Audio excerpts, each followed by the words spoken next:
Қайырлы күн қыздар, бүгін біз сіздермен осындай түріктің десертін жасайтын боламыз. Дәмі тіл еретін, өте керемет, өте дәмді, жасалу жолы өте оңай. Асқабақтың қабығын ашуға ерінбесеңіз болды. Былайша жасалу өте оңай. Мына тарелканың астындағы асқабақтың өзінің суы. Осындай кастрөл алып, шекер себеміз. Оның үстіне асқабақ қоямыз. Оның үстіне тағы да шекер себеміз. Одан кейін тағы да асқабақ, кезек-кезек солай жасай бересіз.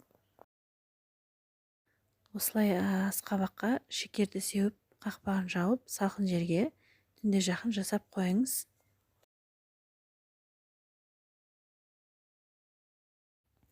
Таңертең тұрып қарағанда осылай асқабақтан су көп бөлінетін болады. Асқабақты газға қоямыз және бір қайнап шыққаннан кейін астын баяу отқа қойып қоямыз.